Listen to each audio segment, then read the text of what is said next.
The sun was dipping below the horizon, casting a golden glow over the manicured lawns of Willow Creek Estates. From the outside, it was paradise. Elegant two-story homes with brick facades, a shimmering lake encircled by a winding path, and flower beds so pristine they looked like they'd been painted onto the landscape. But beneath the surface of this suburban utopia simmered a quiet tyranny, one I'd come to unravel. I'm Elena Harper, the newly appointed CEO of Pinnacle Property Group, the corporation that owns Willow Creek and a dozen other upscale communities across the state. 3 weeks ago, I moved into this picture-perfect neighborhood with my husband, Marcus, and our 7-month-old son, Liam. My mission? To live undercover for 2 months, posing as an ordinary resident, and investigate the flood of complaints about mismanagement that had reached our corporate board. They'd urged me to fire the local leadership outright, but I wanted evidence hard, undeniable proof of what was really happening behind these white picket fences. What I didn't expect was how personal it would get, or how fast. It started innocently enough. Marcus and I had barely unpacked when the first neon yellow notice appeared on our door, its bold letters accusing us of a violation. Unauthorized outdoor equipment Cybel from street. The culprit? Liam's stroller, left on the porch for all of 15 minutes while Marcus hauled groceries inside. He'd laughed it off, holding up the notice like it was a bad joke. "This can't be serious," he said, his deep voice tinged with amusement. "What's next? A fine for breathing too loud?" I snapped a photo of the notice with my phone, the first entry in what would become a thick dossier of EVY Denke. "Let's just see where this goes," I replied, keeping my tone light. But inside, I felt the first flicker of unease. This wasn't just petty bureaucracy, this was the opening salvo of something uglier. The next morning, I met the architect of Willow Creek's misery, Margaret Voss, the HOA president who'd ruled this community like a feudal lord for 12 years. She was a striking figure, tall and angular, with jet black hair pulled into a severe bun and a tailored blazer that screamed money. She carried a tablet like a scepter, her manicured fingers tapping out infractions as she patrolled the streets. When she spotted me sipping coffee on our patio, her lips curled into a smile that didn't reach her eyes. "Mrs. Harper, I presume." Her voice was smooth as silk, laced with condescension. "I trust you've addressed the stroller issue." "It was a one-time thing," I said, keeping my tone neutral. "Seems a little extreme to call it a violation." Her smile tightened. "Rules are what keep Willow Creek elite, Mrs. Harper. Perhaps your last neighborhood didn't value standards the way we do." The way she lingered on last neighborhood carried a barb, a subtle dig at who she assumed I was. I'd dealt with her type before, power-hungry gatekeepers who wielded authority like a weapon. But I wasn't here to argue. Not yet. Liam's cries crackled through the baby monitor, giving me an excuse to retreat. "I need to check on my son," I said, turning away. "Of course," she called after me, her voice dripping with mock sweetness. "To review the HOA handbook. It's quite thorough." Thorough didn't begin to cover it. The Willow Creek HOA manual was a 94-page tome, a labyrinth of regulations that dictated everything from the precise height of grass blades to the acceptable decibel level of laughter. Most alarming were the noise restrictions. No disruptive sounds from children between 1 p.m. and 4 p.m. or after 6 p.m., labeled as community serenity hours. It was absurd, but it explained the eerie silence that hung over the neighborhood like a fog. The violations piled up quickly. A notice for excessive water usage after Marcus rinsed his car in the driveway. Another for unauthorized landscaping when I planted a modest lavender bush in our backyard. Each time, I added photos and notes to my file building my case. But it was my daily walks with Liam that seemed to ignite Margaret's obsession. His stroller had a faint squeak, not loud, just a soft creak as the wheels rolled over the sidewalk. To me, it was a comforting rhythm. To Margaret, it was a declaration of war. She intercepted us one afternoon near the lake, her heels clicking ominously against the pavement. 2 board members trailed her, Carl, a wiry man with a permanent smirk, and Linda, a nervous-looking woman who kept her eyes on the ground. "Mrs. Harper," Margaret began, her voice sharp, "that stroller is a noise nuisance. Section 6.2 states all equipment in common areas must operate silently." "It's a stroller, Margaret," I said, exasperated. "It's not a chainsaw." Her eyes narrowed. "In Willow Creek, we expect better. No exceptions, not even for newcomers who haven't adjusted to our standards." Linda shifted uncomfortably, but Carl nodded like a loyal lapdog.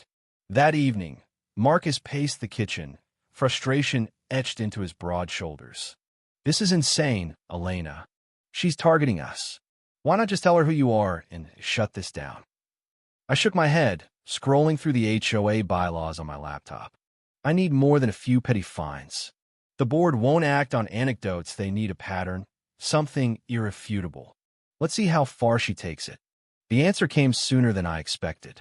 Over the next week, I started digging deeper, reaching out to other residents under the guise of friendly neighbor chats. What I uncovered was chilling. The Patel family, who'd lived here for 2 years, had been fined repeatedly for excessive noise after hosting a Diwali celebration in their backyard. Elderly widower Mr. Grayson got a $200 penalty for his wind chimes because they disturbed the peace. Single mom Jasmine Carter faced near-weekly citations for her twin daughters riding scooters on their own driveway. A pattern emerged. Margaret preyed on anyone who didn't fit her VY shown of Willow Creek's ideal resident minorities, families with kids, anyone who dared to live a little louder than her rulebook allowed. Then came the stroller permit. A new rule, announced via a curt email blast, required all strollers to be registered with the HOA for a due law 300 fee, renewable annually.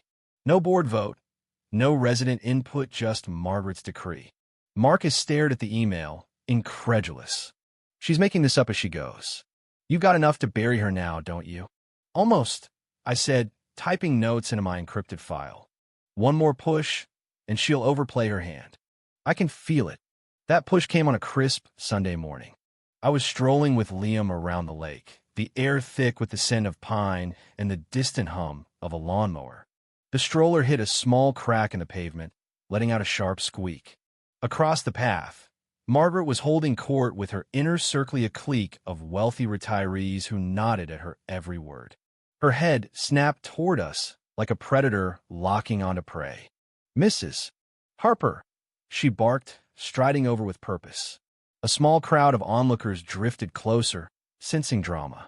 "That incessant noise has disrupted this community for weeks. I've warned you repeatedly." Liam, startled by her tone, let out a soft whimper. I tightened my grip on the stroller. "He's a baby, Margaret. Babies make noise. Strollers squeak. It's not a violation, it's life." Her face flushed a dangerous shade of crimson. "Not in my common areas. It isn't.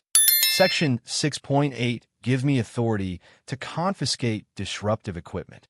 Before I could react, she lunged forward, seizing the stroller's handlebar and wrenching it from my hands. "Stop!" I shouted, my heart lurching as she yanked it toward the grassy embankment. Liam wailed, his tiny arms flailing against the harness. The crowd gasped as Margaret, with a theatrical flourish, shoved the stroller onto the lawn and tipped it over. It landed with a sickening thud, Liam still strapped inside, his cries piercing the air. I rushed to him, my hands trembling as I unbuckled him and scooped him into my arms. He was unhurt. Thank God the harness had held, but his terrified sobs shredded my composure. Margaret stood there, hands on her hips, smug as ever. "Noise violation neutralized," she declared. "You can retrieve your equipment from the office after paying the fine." "You just assaulted my son," I said, my voice low and shaking with fury. Jasmine Carter stepped forward from the crowd, her phone still recording. "That's a crime, lady. Someone call the cops." Margaret waved a dismissive hand. "Don't be hysterical. I enforce the rules, something this community clearly needs more of." But the murmurs around us told a different story. Even some of her loyalists looked uneasy, their eyes darting between her and the overturned stroller. Linda approached me, her voice hushed. "Are you okay?" Is he okay? We're fine, I said, cradling Liam as his cries softened. But this ends tonight. The reckoning. That evening, I made my move. First, a call to Pinnacle's board chair, Daniel Ortiz, who listened in stunned silence as I recounted the incident, backed by V.Y. Deo from Jasmine's phone. This is beyond unacceptable, he said. How soon can you act? Tomorrow, I replied. I've got everything I need. Next, I contacted our legal team, who assured me Margaret's actions could warrant criminal charges assault, at minimum. But I didn't want her in jail. I wanted her stripped of power, her reign dismantled brick by brick. Marcus sat across from me at the kitchen table, Liam asleep in his crib upstairs. You're sure about this? He asked, his brow furrowed. After what she did, I'd rather see her locked up. I traced my fingers over the stack of evidence photos, emails, violation logs, resident testimonies. Prison's too easy. She needs to lose what she loves most, control. And I want this community to heal, not just punish her. The next night was the monthly HOA meeting, held in the Willow Creek clubhouse sleek, modern space with floor-to-ceiling windows overlooking the lake. By 6 p.m., the room was packed. Word of the stroller incident VYing spread like wildfire. I arrived at 6:40, dressed in a Taylor Navy suit I hadn't worn since going undercover, pushing Liam in a new stroller I deliberately left squeaky. Marcus followed, carrying a briefcase stuffed with my files. Margaret swept in at 7 o'clock sharp, her usual poise intact despite the whispers rippling through the crowd. She spotted me and smirked. Mrs. Harper, I see you've replaced your contraband with another noisemaker. Permit filed, I assume. I'll get to that, I said calmly, meeting her gaze. She tapped her microphone, her voice booming. Before we begin, let's address yesterday's overblown incident. As HOA president, I have full authority to maintain order in common areas. Point of order, I interrupted, rising from my seat. I'd like speaking time before the agenda. Her eyes flashed with irritation. That's not procedure, Mrs. Harper. Residents speak at the end, if time allows. Actually, I said, stepping to the front, the CEO of Pinnacle Property Group has speaking rights at any time per Section 1.5 of your bylaws. I placed my company ID and a stack of folders on the table. I'm Elena Harper, the new CEO of Pinnacle, which owns Willow Creek Estates and 16 other properties statewide. The room erupted in gasps and murmurs. Margaret's jaw tightened, her confidence faltering. This is absurd. Charles Bennett is the CEO. Charles retired 4 months ago. I cut in. I've been here undercover for 3 weeks, documenting how this HOA operates. Yesterday, you assaulted my son over a squeaky stroller. But it's not just about me, it's about all of you. I turned to the residents, my voice steady. For years, Margaret Voss has targeted families, minorities, and anyone who doesn't fit her narrow VY shown of elite. The Patels fined for celebrating their culture. Mr. Grayson harassed over wind chimes. Jasmine's kids cited for playing in their own yard. Marcus handed out folders as I clicked through presentation charts showing violation disparities. Bank records revealing due law $42,000 siphoned from the community fund to Margaret's cousin's landscaping firm. Margaret slammed her gavel. This is a fabrication. I've protected property values. You've protected your ego, I shot back. Effective immediately, you're removed as HOA president and barred from any Pinnacle community board. All recent violations are under re-VYEW, and fines are frozen. The room exploded in applause. Margaret's face contorted with rage. You can't do this. I've kept this place pristine, kept the riffraff out. She froze, realizing her slip. The silence was suffocating. Riffraff, I repeated softly. Care to elaborate? She grabbed her purse and stormed toward the door, pausing to hiss at me. My allies on your board will end this. They've seen the VY Denke, I said. They're with me. As she fled, Liam's stroller squeaked, and a ripple of laughter broke the tension. I turned back to the crowd. Now, let's build a community that works for everyone. Over the next hour, we outlined reforms. a streamlined rulebook, a fair violation process, a diverse resident council.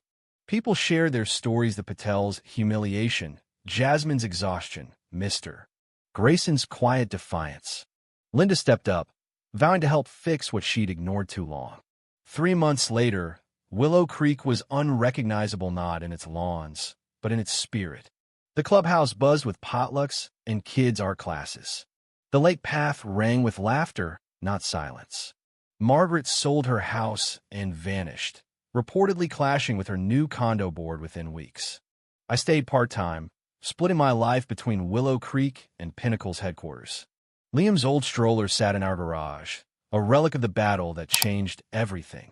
Linda became HOA president, her first act a live and let live policy that replaced Margaret's reign of fear. The real VY Tory wasn't Margaret's valet, was the community that rose in her wake. The Patels' Diwali parties lit up the night. Mr. Grayson's wind chimes sang in the breeze. Jasmine's twins raced scooters down the street, free at last. Sometimes the smallest squeak can spark the loudest revolution. If you were the one in this story, how would you react? Would you stand up and fight back, or accept the unreasonable pressure and control from the HOA? Share your thoughts in the comments below. And don't forget to subscribe, like, and share this VY Deo with more people. Your small action gives us the motivation to keep bringing you more intense and engaging stories. Thanks for watching, and we'll see you in the next VY Deo.